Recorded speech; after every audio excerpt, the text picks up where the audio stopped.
Welcome, everyone. Thank you for joining us for this session. As I mentioned, and you probably have seen us all running around here. My name is Henry, and that's Ted. You've probably seen Ted. He's one of our most famous presenters here, so we're having him work extra hard. You've probably seen us scurrying around trying to get all these connections going. We're doing our utmost to actually show you how to deploy to 3 different types of devices today, and we're going to see a demo for a 4th one. So we're going to be doing a lot of on-stage switching between monitors, so please forgive us in advance if you see the wrong monitor at some point in time. We're hoping to get through the demo quickly so we can get questions. But if you have a burning question that cannot wait, it's OK. You can stop us. We'll take 1 or 2 as we're going through the demos. We understand that we're switching between very different spaces quickly in terms of the type of devices that we're going to be targeting. And if you have something that you want to ask, just shout a question or stand up. I'll be glad to repeat it and take it. Great. So without further ado, some agenda. I'll be giving you a brief intro about how we think about AI and Microsoft on the edge. And we're going to be doing a demo on the heavy edge. We're going to be looking at moving down the spectrum to a smaller device that's a Minnow board.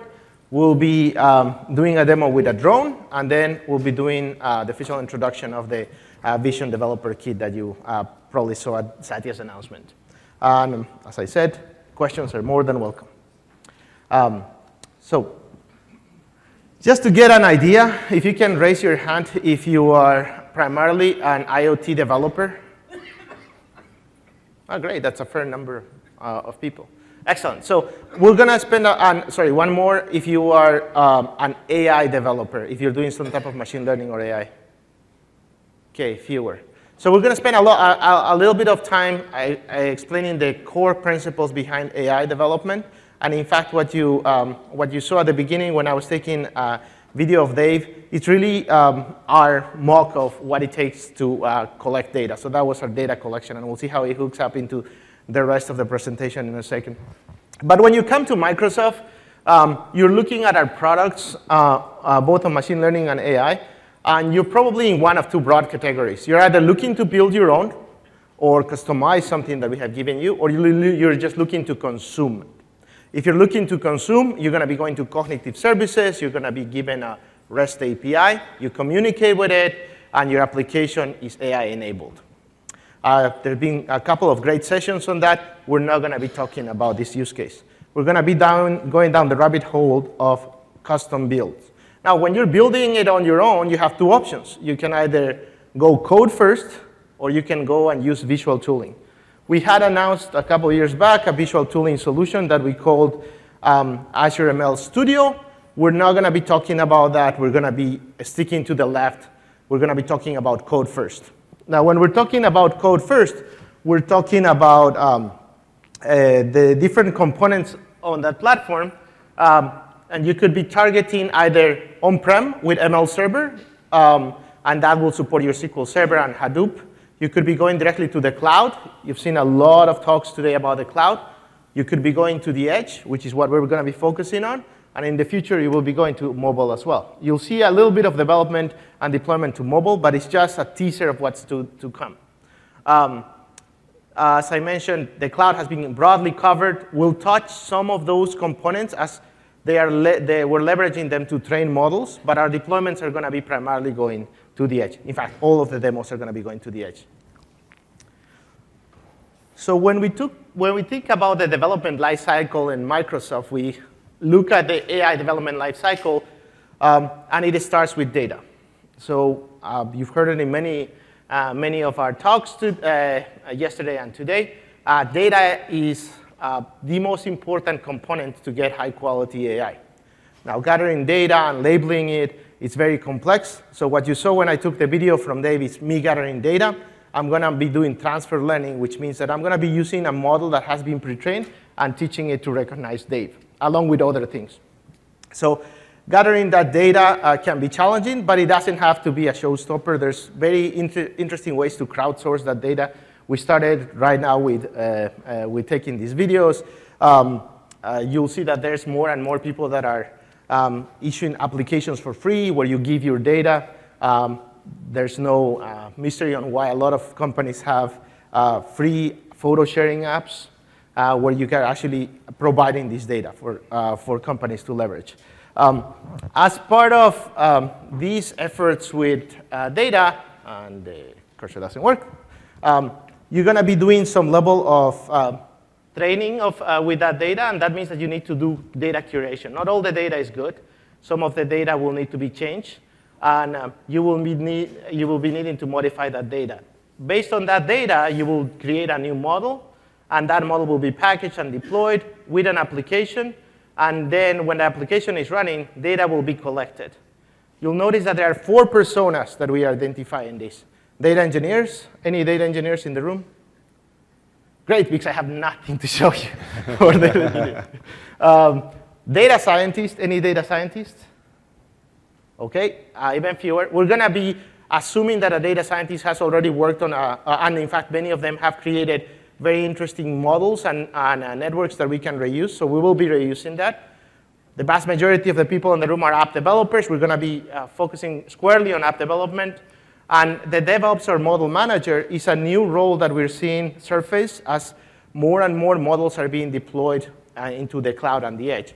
When you have thousands or hundreds of thousands of models that are deployed and you're rotating on a daily or weekly basis, you have the need for a persona that's completely dedicated to monitoring this ecosystem.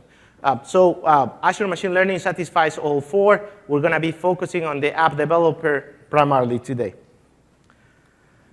So as I mentioned, I wanted to recap a little bit, what does machine learning imply? So in machine learning, and we're going to be talking about neural networks to make it even more focused, starts with an original network that you could either have created on yourself or you could be reusing if it was created by someone.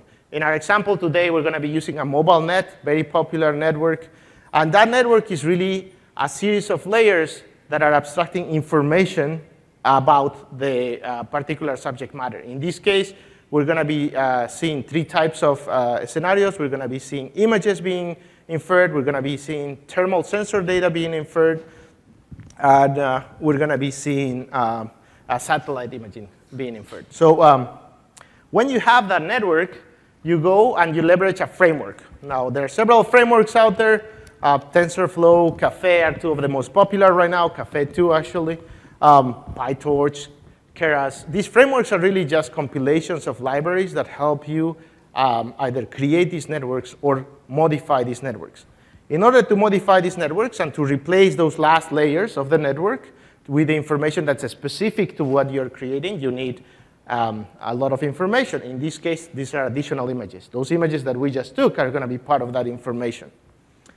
Once you have this data, you can run the algorithms to retrain your network, and then is when you get a model. So when we talk about a model, we're talking about this trained or retrained model that has gone through this process of taking the network, leveraging the images, using the framework, replacing the last few layers of that couple in this case, the last 2 layers of that network, and it gives you a new model. Now, when you have that model, you need to use it. The best way to think about it is think of it almost as an asset in your library, and you include that in a project and create what we call a scoring file. Scoring file is a term that comes from data scientists in machine learning. It really could be an application, a web service definition. It's some way to take input and give it to the model. The model is executed inside of a runtime, which corresponds to the framework you've used, and that is your application. When you have your application, you want to deploy it. Now, you have 2 options to deploy it. You can either deploy it with Dockers into the cloud, or you can deploy it with those same Dockers now to the IoT edge. You could also go native. You will notice that we have a reference between message passing up here and co-located. Most of the models that are deployed on the cloud are message passing, meaning that you put a service and the model is doing only that. It's basically getting information, processing it through the model, and issuing a response. And it is a service that is offered to the rest of the network. You can, in fact, and you will see in one of our demos, deploy the same way on the edge. So you could have a central node that is providing services, and you have systems that are providing it in information. And it scores the data, and then it issues results, either to those systems or upstream to the cloud. This works well with systems that are doing what we call batch processing, meaning that you capture a bunch of data, or a little bit, and you pass it, it's processed, and a decision is made. It's not real time. As you see more and more of these devices, like if this guy was doing that, it'll be fairly challenging for him to avoid a human. Because by the time that the message has gone back and forth, he's probably hit me at that point. So that's what we're calling a co-located application. It's running right next to where the sensors are, and it's operating within it. IoT Edge does a great job of allowing you to have that message passing infrastructure and have the inferencing component or this scoring component either on device, on the hub, or on the cloud. The challenge is that if you're doing that with things like images that need to be processed at 30 frames per second, even the penalty that you pay on going up and down the stack every time that you write a message within the same machine is too much. So in that case, you will be creating an application that incorporates both the logic as well as the business logic as well as the model, and you run it inside of that Docker container. That's what you will see us doing for the camera. So why am I telling you all of this?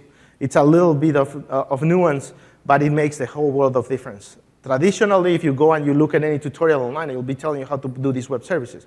But in IoT Edge, especially if you're trying to run on device, you have to make decisions in terms of even milliseconds of delay that could be too long for you.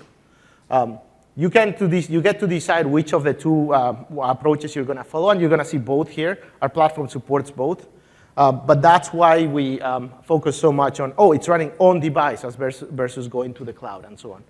And of course, you can also run it native. You see an example of that as well. We will be running attached to or as close as we can to the sensors on native, and that's a Windows application. You'll be seeing that demo as well. Fairly heavy amount of data that I've transferred to you here. So what is really the key value proposition that we have for you? We are looking to provide you with an ease of discovery. What that means is that there's a large number of models that are available for you to choose, both to retrain and in your organizations as they ramp up. There will be tons of models that are created within the organization, and you need to be able to find them. We currently maintain a gallery of models for different applications inside of Azure Machine Learning that you guys can leverage and reuse. But we're also empowering companies to create their own repositories of models, and we help you choose between those models and find them in your organization. Now, once you have found them, you want to integrate them. And to integrate them, you're going to use the tools that you're familiar with. You're going to see that most of machine learning has traditionally been done in Python. It's traditionally been done just in Jupyter notebooks.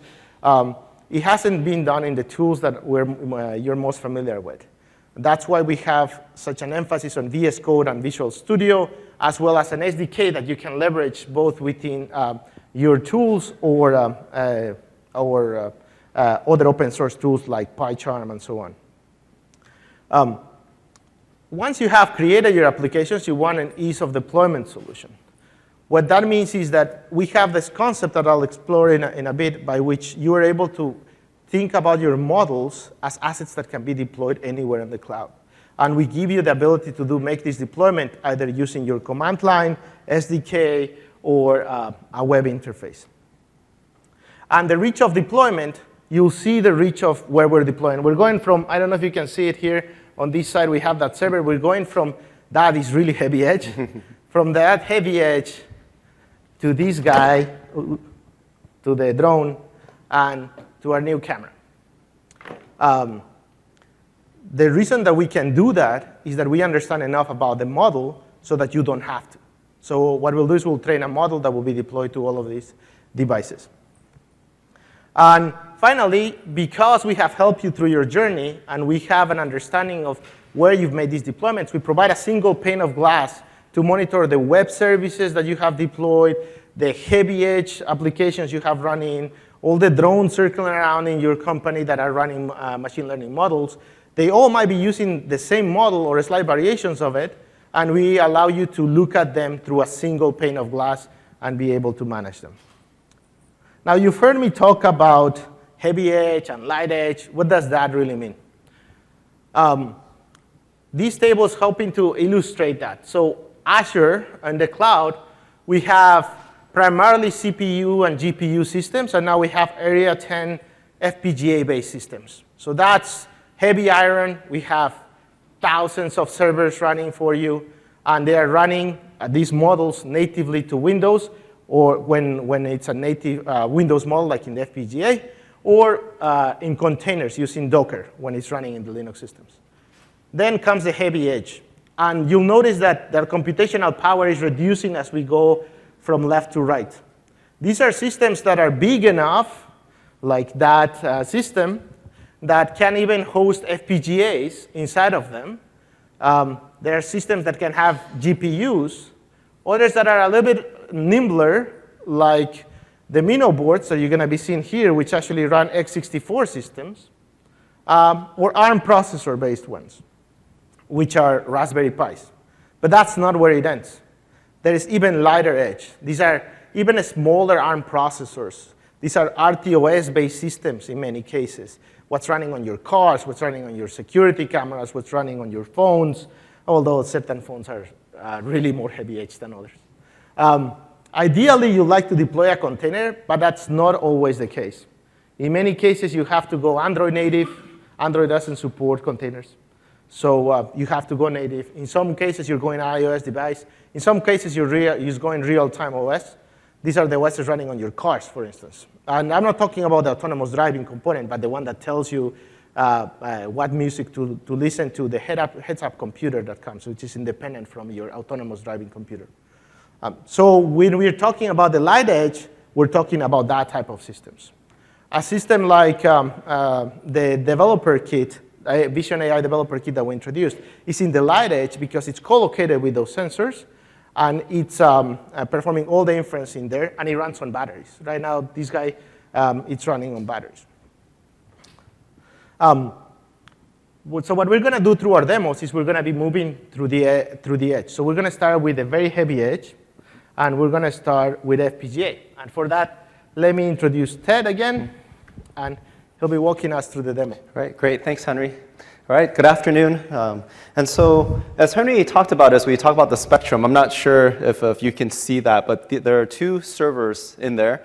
And the whole idea here is as an edge device, we can put CPUs, GPUs, and then we're also announcing the ability to put an FPGA in that server rack. So you think about the requirements from an IoT edge perspective, why you might need to have that compute power on the edge. So imagine you have 50 or 100 surveillance cameras, and you want to do image recognition, image processing on all of them. GPUs are great, but also FPGAs now processing more than 500 images per second. You think about just having one chip to be able to do something like that. So the first thing I'm going to show is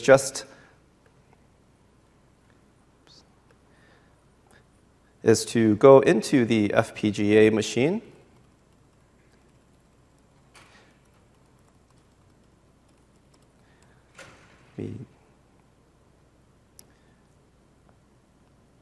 Hold on, let me take away this.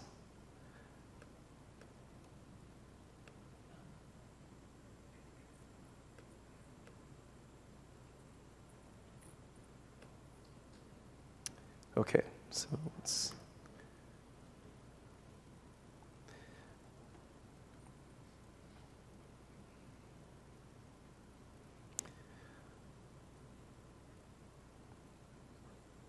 So what I have here is I'm basically remoting into a server. And if you look into the devices manager, you can see here that there's an actual FPGA device in this server. And so the way that IoT Edge works, for those of you who are not familiar, but you've probably seen a lot of sessions on this already, is that IoT Edge enables you to be able to containerize the functions and the things that you want it to do, and then IoT Hub will facilitate deploying those deploying the configuration to the edge device, and then that edge device will pull down the containers with the right things. So you can compose the same types of pipelines in the cloud that then you can also do on the edge. So for example, the kinds of pipelines you might have would be data ingest. You might have a container that knows how to talk to a camera and ingest images. You might have a stream analytics container that does real-time stream processing of data. You might have an image processing container. You might have a anomaly detection or predictive maintenance model. These are all things you can containerize and then pull down to the edge. And so what we have here is one of these live machines, and you can see this. It's in the booths. So if you go to the IoT booth, you'll see a real live machine with a real FPGA in there running this real model. Right now, I'm just remoting into it. But basically, in this case, we have a demo that we will show, and this is basically Jabil. Jabil is a manufacturing customer and a manufacturing company. What they do is they want to analyze images of circuit boards for manufacturing defects. And so using an AI model to look at images to identify whether they're manufacturing defects or not. So what I have here is basically this model running, and I'm going to kick it up. And you can see that just by sending one thread, I'm already getting close to 60 images per second. And you think about on a CPU, you get only about 6 images per second. So right now, with just one thread hammering the FPGA on the device itself, I'm getting 10 times better performance than CPU. So I'm just going to increase the number of threads, and you can see that I can get a little bit more performance and throughput out of here. See if we kick it up even further. But the whole idea here is I just have 12 threads that's just sending a lot of images to this FPGA model. And the whole point of this is that now I can take it and I can process up to about 500 images per second all on this edge device. And so this is just an illustration of the ability to be able to give you the flexibility of putting different types of hardware on these edge devices, starting with super, super, super duper heavy server-grade hardware. So that's basically what we're able to show from an FPGA perspective. So let's go back to the deck here. And then you. Awesome. So while I think I'm in the wrong one. Which deck? Which slide? 6. It's okay. Okay. So you remember the picture, the video I took from Dave? By the way, we're just sparsing this around because we're actually training while we're doing this. So while Ted was talking to you guys, I did a couple of things. That video that I took went into OneDrive, so I just pulled it from OneDrive. So what you're seeing here is me just leveraging FFmpeg. So you can run FFmpeg, give it the video, and it will generate frames for you. So that's how you go to about 300 frames for Dave, rather than having a whole photo session for him. Once you have the frames collected, you can use a command that we have, azcopy, that would actually take those images and connects it directly to the blob storage. So I put it on the cloud. From that point forward, any time that I want to use those images, I can just do it directly on the cloud. I don't have to upload anymore. And that's what we did. It uploaded about 233 images. Now, with those 233 images, I can now go and start the training session for that one. But I'll give you more details about it in a second. Can you go to? Great. So while we're doing this, remember this is how we collected the data, right? Now we're going to do a demo of a Minnow board, which is an Intel x64 system. It's connected to temperature sensors. And we're going to be training it with VS Code plus Azure ML. So the next step, after you've collected the data, like the way we did it, will be to, hey, go ahead and train it. So Ted is going to be showing you how to train it using VS Code and our services. When you think about Azure ML, the important thing is to remember that it's a set of services in the cloud. So you can access them from any platform where you're capable of issuing REST API commands or an SDK call. And then Ted is going to be showing you also how to do that deployment using the CLI, which we also support, onto the edge. Okay, Take great. it away. Thanks. All right, so next up, as Henry mentioned, now we're going to take this end-to-end data science journey.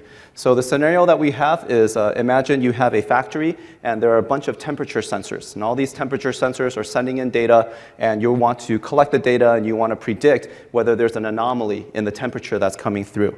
And then imagine those temperature sensors are connected to this Minnow board right here. So IoT device, we went from super heavy edge to lighter edge here. But something that can still run a Docker container. And so this is the edge device that I'll be referring to. So the first step is to train our model. And so I'm going to jump over to VS Code. And here in VS Code, basically the idea here is I'm able to, as a data scientist, just code in my Python using the frameworks that I like to use, and I can just do all of that in VS Code. So in VS Code, I'm then able to connect to our experimentation service. And the experimentation service gives me the ability to bring in the compute context that makes the most sense. So for example, I may be wanting to experiment very quickly. I may want to just submit jobs and train on my local machine, on my local workstation. I just want to try different things quickly, iterate quickly with a small data set just to get a feel for the data and then start creating a model. And I can just do that on my local machine. Then, when I want to train on the larger data set with a lot more compute power, I can spin up a Spark cluster, for example. I can spin up another cluster and submit my job there. Now, with big data and big compute, I can then train my model on something like that. If I want to train a deep neural net and I want to spin up a GPU cluster with Azure Batch AI, then I'm able to spin up a GPU cluster on Azure, submit my job onto that GPU cluster, run that job, and then get the model output. So everything from here, basically what you can do is click on Submit Job, and these are the various compute targets that you have from an Azure machine learning perspective to be able to train your model. And then so the next step after training that model is to containerize it. So the output of your training will essentially give you these model artifacts. And the model artifacts could be a Python pickle file, basically the model serialized as a pickle file. It could be a TensorFlow checkpoint, just various outputs of these various frameworks. And what you want to do now is to containerize them in a Docker container. So we have a container building service. What it'll do, as you can see here, is that it's taking that model file, that model pickle file. It's taking what we call a driver file, which will enable you to define what happens every time that model is called. And then it'll containerize it. So this will be a container, a Docker container with a REST API. And now this Docker container can be deployed to the cloud. You can deploy this to the cloud or anything else that can run a Docker container. You have this REST API that you can send data to, and you can get a response back. Also included in this Docker container is the IoT Edge SDK, meaning that now if you deploy this onto an edge device, you'll be able to compose that pipeline on this edge device, such as this Minnow board, and then you'll be able to run that model directly onto an IoT Edge device that's incorporated with the IoT Edge runtime. So the container building does take a few minutes, and so basically what I'm going to do is just kick this off, and then I've already built the container, and so I'll show the output there. So let's go over to my IoT Hub, and in my IoT Hub, I'm going to go into IoT Edge. And in IoT Edge, I have the capability to register various edge devices. So for example, I have my Minnow board here. And the nice thing about IoT Hub is now I can keep track and manage of all my edge devices and all the various modules and containers that are deployed. So for example, if I'm a retailer and I have 11,000 stores all across North America, I might tag various edge devices and say, these are all of my devices in California. These are all my devices in Washington. These are all my devices in stores that are in cities with over 100,000 people. I can tag them however I want. And now let's say there's a new model and a new machine learning model. I can say, deploy this model to all edge devices in California, for example. That's what I can do with this. So as you can see here on the device, you can see that I have the IoT Edge runtime. I have my temperature module already deployed and my anomaly module. If I wanted to create new modules, I can just click Set Modules here, add IoT Edge module. and basically give the name and the container registry that contains it, and then I'll be able to let it know which ones to pull down onto the edge device. IoT Edge also gives you the ability to compose routes. And so the idea here is, with all these different containers, you can configure where the data is going to flow. And IoT Edge facilitates the flow of that data. So going back to that example, maybe you have an ingest module that takes in data from a temperature. You have a stream analytics module, and you have a machine learning module that does anomaly detection. So you say the temperature sensors will send data to my ingest module. The ingest module will send data to my stream analytics module. The output of the stream analytics module will go into my machine learning module, and the output of that may go to the cloud, for example. So that's what you're seeing here. My temperature sensor module is the output of this one, of the temperature sensing module, is going into my anomaly detection module, and the output of my anomaly detection module is going into the cloud. But I can also send that to another container, for example. So all these are things that you can configure in the cloud, and then when you click submit, this JSON document will be sent down to this Minnow board, and then the Minnow board, the IoT Edge runtime and agent on here will pull down the right containers from the correct registries and instantiate them on something like this. So after doing that, let's jump over to the actual Minnow board.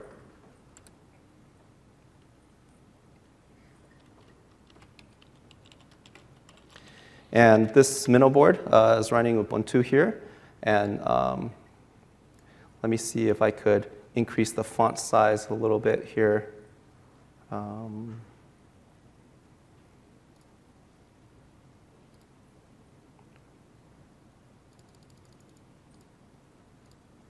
right. So on this actual device,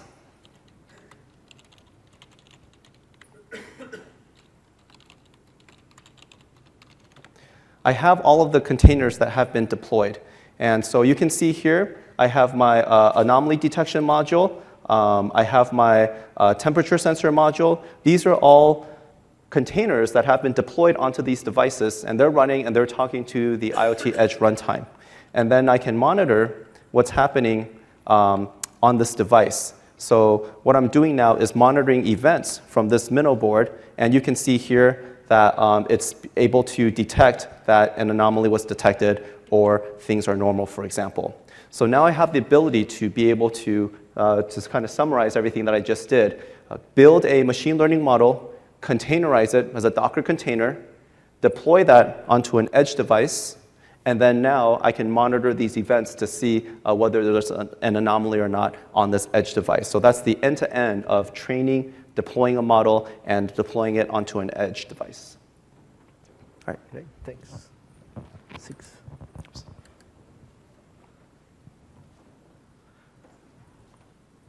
Awesome. So that was the second demo for the edge.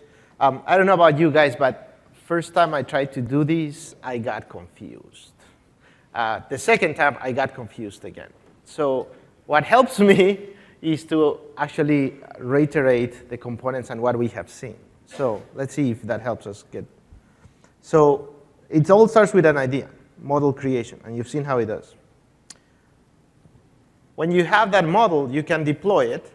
You can think of a cognitive service or the images that you create on your browser using customvision.ai as a way to create them.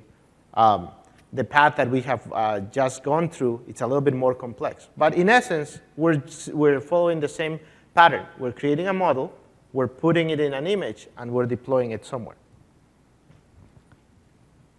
How do you go about executing it? That image needs to be run in one of the devices. You've seen those images running in 2 types of devices so far: the heavy edge and the Minnow board.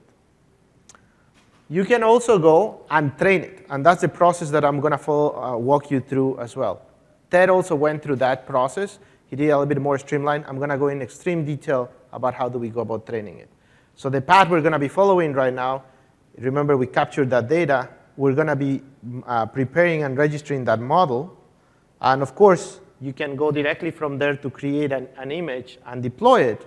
But we're actually going to go and create an application for that model.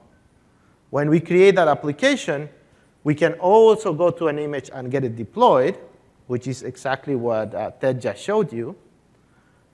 But we are actually going to go and deploy it through IoT Edge. So we're going to go directly into IoT Edge, and IoT Edge is the one that's actually going to put the application on the device.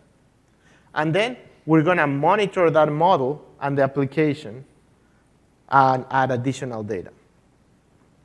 That data is going to help us improve the model later on.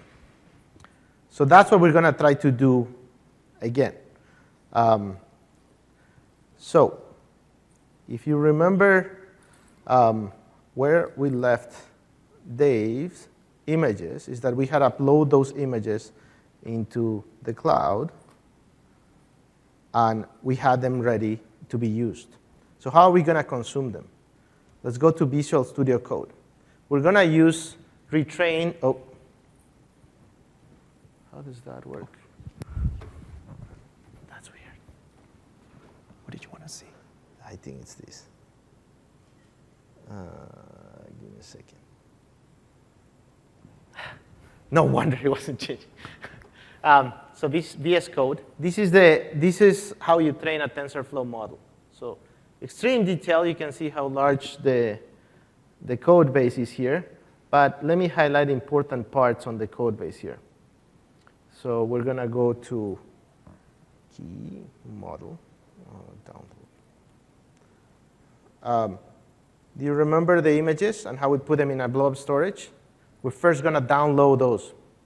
And I'm going to move quickly on this because it has my key, and I don't want to share it with you guys. But you download those images. Those images get downloaded into the file system that you're using. In this case, we're going to be connecting to one of the VMs on the cloud that already has TensorFlow. We provision TensorFlow for you in these machines, into these VMs, and it's going to download those images. Once you have those images downloaded, it's actually going to start training it. So it's going to start passing those images and starting to generate bottlenecks and being able to generate the tensors and all the data science component. I'm not going to bore you with the details. What's going to happen at the end is that it's going to generate a model, and that model is going to be, sorry, let's go a little too much. That model is going to be stored into this output of models, and then we have the training summaries and the labels. So two things are important to us, the model itself and the labels that are going to be generated. And notice that we're using that architecture mobile net here.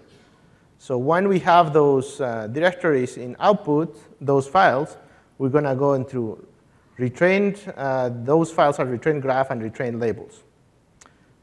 After we have them, those are too large to run on the systems that we're going to target next, the drone and the camera. So we're going to quantize them. So quantization is a process by which we basically reduce the operations to 8-bit operations. And we're going to be creating that new quantized model and storing it locally. The advantage of using Azure ML is that all of these files you get with the model. So when you take from a gallery, one of our examples or solutions, you get the code that was used to train it. If you go into the packages, and that's why the announcement about packages is so big. If you want to train any classifier, any Vision AI classifier, you just download the package for Vision AI that we have, and that includes everything. It includes even a sample data set for image of training. But it includes your application, it includes your training code, and it includes the evaluation code as well. Now, I could run it directly from here, or I could use another one of our surfaces, which is the Workbench. Now, the Workbench, this is a train that I had done earlier today, but I can always go here and start a new training session. So I can, and this is yet another interface. You can do this from the command line, and in fact, I'm going to do it from the command line. You can choose where to do it. Do you want to do it locally? Do you want to do it in a Docker container? Do you want to build it in the VM? And this is the VM I created. And what do you want to do? Do you want to retrain? Do you want to quantize? Do you want to test it? You can also do the same thing just from the command line. So what I'm going to do is oh, I should have made this bigger. Sorry about that.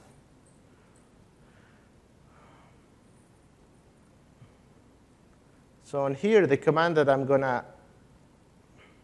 gonna issue is AzureML experiment submit, and then I'm gonna say that I'm targeting the VM, and I'm gonna ask it to run retrain. When I do that, what it's doing is it's copying my file into the cloud. It's putting it on that VM, and it's executing that environment. As the VM boots, the first thing that we do is we provision all of the dependencies that we had for that file. TensorFlow, NumPy, all of the dependencies. It gives me a run ID. That's how I keep track of it. And then it starts to execute. And you can see it's starting to download. By the way, the classifier we're training is a cat and dog classifier. I'm using the Kaggle cat and dog image data set. But we also added Dave. So hopefully our classifier is going to be able to distinguish between cats, dogs, and Dave. So it's doing its thing. It's downloading the images there. And what you will notice is that this is the training. It's running. So it's going to take a fair amount of time. So what I did on the background is I kickstarted another training set. So I have finished the previous training set, and I ended up getting the 2 images. Now what I'm going to do is I'm going to target this drone with that. So how am I going to do that? This drone has a controller, which is this Android phone. That's how I control the drone. It has the controller. Now our friends from DJI, you saw their announcement, have been kind enough that they have an SDK for this drone that you can leverage both from Windows and from Android. Now, I'm going to do it from the phone because Satya already did the one from Windows, and it's pretty cool. It was actually Sam, but it's pretty cool. So I'm going to do it with the phone. It's not going to be as cool, but we'll try. So the phone is not running Windows. This phone is running Android. So I'm going to create an Android app. When this finishes, when one of these runs finishes, those files, the graph and the graph file and the labels file are created, and they're deposited in my assets directory. If anybody has programmed in Android, you know that there's an assets directory where you can put components. So it's placed the graph here, and there should be labels around here, and labels there. So they were finished a few minutes ago, and this is my code. This is the sample code. If you go into customvision.ai, for instance, and you choose export to TF, it also gives you code very similar to this that you can use. So if you wanted to try tonight, just go customvision.ai, put your images. I told you already how you can do the trick to get images really fast. Put them in there, get them trained, and get your TensorFlow. You can do that. You can get the model and the example. So what's interesting about the DJI SDK, they have great talks online, so I'm not going to bore you with the details, but what basically the application is doing is that it opens a Wi-Fi connection to the drone. That's how it controls it, but it also streams the images. Now, in order to stream it, it streams it as a YUV, and those images need to be translated to JPEGs, because if you remember, I transformed the images from Dave into JPEGs. My model only understands JPEGs. So my code is going to go and take those images, and then it's going to pre-process those images, and that's what you're seeing here, because the model was trained with images that were of a particular characteristic, particular size. What you didn't see in the training code is that that's 224 by 224 images. Yeah, they're very small, but then I don't have that much RAM here to actually put all the images. So this is going to be doing pre-processing of those images, and then I'm going to be able to run them through the classifier. Literally, I'm just calling the classifier, which incorporates those assets. So let's try it. I'm just going to run this here. Very safe passcode. And we're going to run it. So there's my pixel. And here's where you got to remember to be kind, because we did this live. We have another model to test in case this fails. But I have not seen it, so this is going to be our first time. So it's building it right now. I'm going to get my drone ready. And there we go. And now we need our trusty props for the images themselves, which they should be around here. Did you see the images of cats and dogs? It should have been a folder. Oh, it's right here. There you go. I can hold them. So let me see, how are we doing? This is the app itself. Let's see if it actually runs. Super secure. OK, that's the app. So I'm going to open the connection to the drone. And there's the drone. We're all live. That's awesome. So Dave, I'm going to ask you to come here, please, because I can't go with this. So I'm going to hit classify, which means that I'm going to begin to classify these images. So that's just the world, yes. And now that is a dog, very good.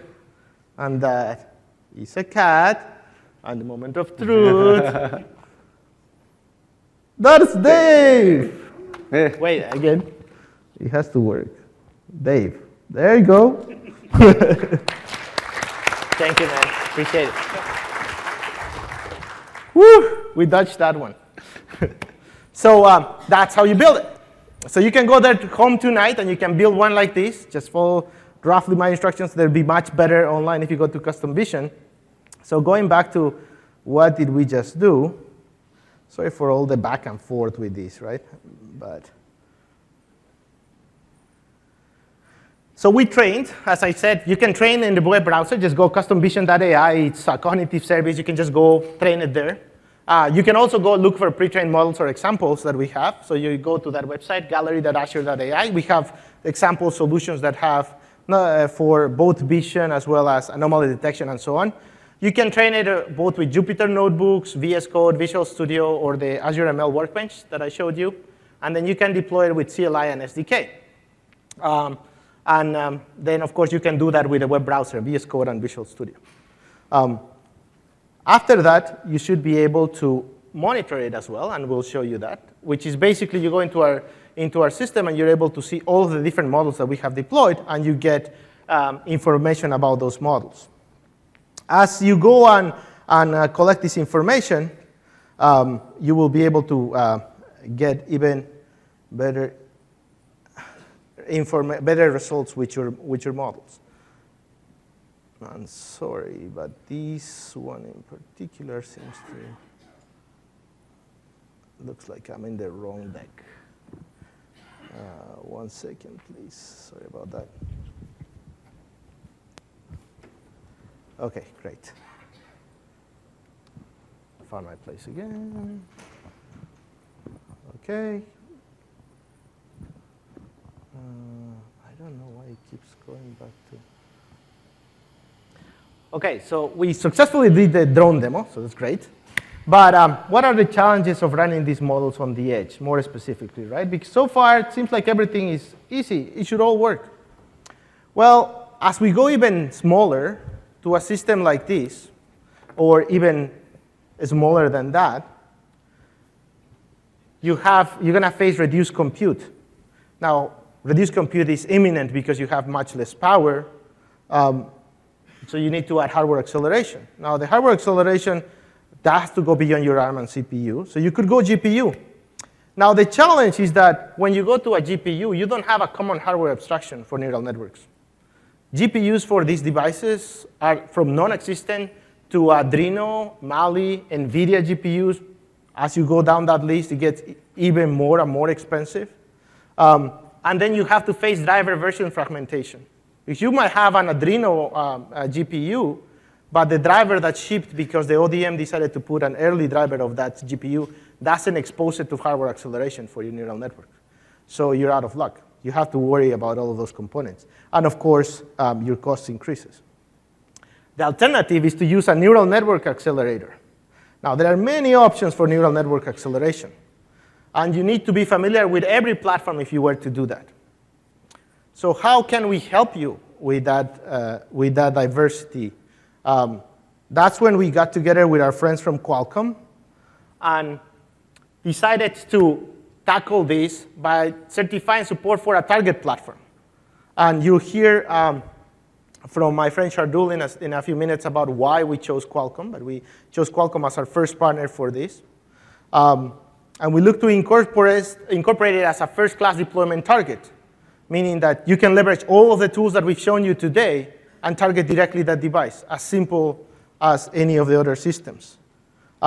You will be using the same pipeline, so same training, same components, same VS Code interface, and hopefully we will enable an ecosystem of devices that use this board. So that's how we ended up with the Vision AI Developer Kit. It's a fairly beefy Linux-based system that it's going to run your models on device, on the edge. This system, you can get access to it. You just go to Vision AI Developer Kit, visionaidevkit.com, or you can see us in the booth. Because the system uses the same software pipeline, you can start leveraging our pipeline to create the models now. And there will be a limited release of training examples and trained networks that you can use soon. So that's why you should register. You'll get access to those. Even before you get your device, you will be able to leverage those solutions and those cognitive services to create your systems, your applications. Those get translated into Docker it's a version of Docker that is hardware accelerated. It will include, not Docker itself, but the image inside of the application inside of Docker, as well as the model are hardware accelerated, meaning that they're targeting this particular platform. And they are leveraging Azure IoT Edge to reach the camera. So it's basically the same process we've elaborated for you today. The magic is happening on the device.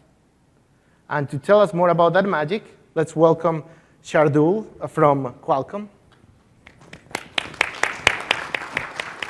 Henry. Please. Thanks, Henry, for walking us through this. Hi, I'm Shardul. I'm from Qualcomm. I'm a product manager over there. As part of our collaboration over here with Henry and the extended Microsoft team, when we thought about bringing the Vision AI Developer Kit, we said the kit needs to be more power efficient at the same time, do inferencing at the edge in a manner that it gives optimal performance. So we came up with this kit in coordination with some new platform that we were announcing. So a few weeks back, we had announced a platform called Vision Intelligence Platform. That's what we used for this kit. And in essence, the whole concept of Vision Intelligence Platform is it's based on a heterogeneous architecture. So it has an integrated ISP. It has an integrated GPU. It has an integrated display processing unit. Besides, it also comes with an integrated Wi-Fi, Bluetooth connection, and an integrated ARM CPU core, and an additional component which we call as a vector processor, or so as to say HVX, an extension of a DSP. When we look at doing inferencing at the edge, power is optimal, but at the same time, you want to get more inferences. So there are three options on this platform to do inferencing at the edge. One, you can run your fixed 8-bit precision networks on the ARM CPU, or you can run floating point 32-bit networks, precision networks on the ARM CPU. But apart from CPU, we have GPU as well. It comes with the Adreno 615 GPU. Again, on a GPU, you can run floating point 16 or 32 networks. But then we also had another core, which we call as the DSP, or the hexagon vector processing unit. That is basically the most power efficient core in the whole processor. And we intend that developers can use that core mainly for the neural processing engines. That core right now supports the 8-bit precision. So definitely once the model is quantized, it can be run on this core. In order to support this heterogeneous architecture, what we have done is we have a developer kit that we call as Snapdragon Neural Processing Engine, NPE. This is an SDK which is available on Qualcomm Developer Network. Anyone can go right now and download it. As part of this kit, what you get is a conversion tool. So once you take a model from TensorFlow or Caffe, you can convert it to a runtime for the Snapdragon processor. And then the kit provides you access to whether you want to run it on CPU, or you want to run it on GPU, or you want to run it on HVX. So we provide you that flexibility. And once you have that conversion done on probably a laptop or a machine that you have, you can load that model generally on a device.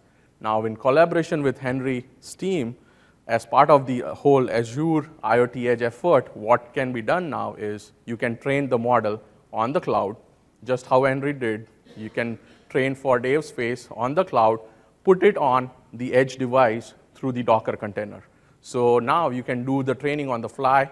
You can use the high compute power on the cloud, but then do the inferencing at the edge.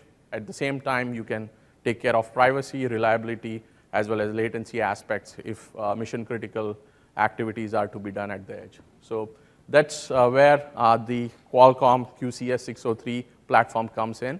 And then it comes with all the SDK just for the edge device. So you can have the SDK for IoT Edge. You can also have the Snappy SDK for the device. Thanks. Thank you. Thank you, sir. Great. So let's see it in action. Ted, can you deploy a container? So as Shardul mentioned, they support several frameworks. If you notice, one of the frameworks that they support, it's a TensorFlow. And inside of it, the network that they support is MobileNet. So we have a MobileNet. Remember, that's why the one we trained. So we're going to deploy it onto the device. So we're going to try to switch back. Go back to this was.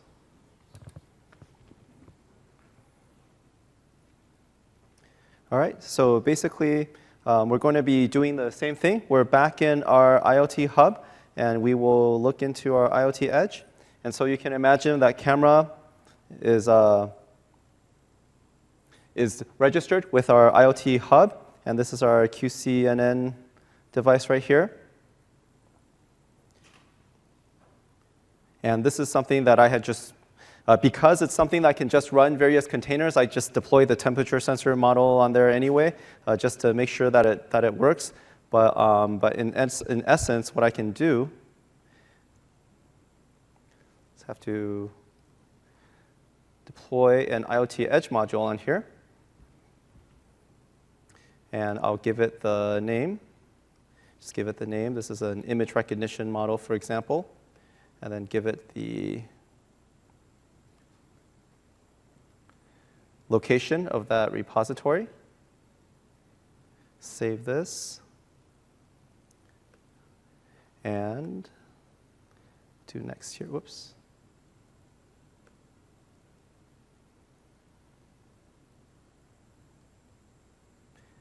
And then I'm just submit this. And what's essentially happening now is I'm putting together that JSON document and configuring that. I could configure the routes and say, OK, I'm going to take an image from the camera, and then the image from the camera is going to be processed in that AI module for image recognition, for example. And so what's happening now is that I'm getting status back from the camera. And right now, it's saying this image recognition is a pending deployment. And so depending on how long it's going to take, this is going down. This JSON object is going down onto the camera. The camera recognizes, and the IoT Edge runtime says, OK, I need to pull down this container. So it's going to go to that registry, and it's going to pull down that container. And depending on how long that it takes for the container to go down onto the camera, it's going to do that, instantiate that Docker image into that Docker container, and then be able to run that module. Great. So in spirit of transparency, we've already trained a network that's much better than mine to run on the camera, and it's already deployed on the camera. So if we can just look at the camera. So that's the camera. It's been looking at me the whole time. So you've seen it making cameos as we go. And there's your cat. And there's your dog. And the camera is running on batteries.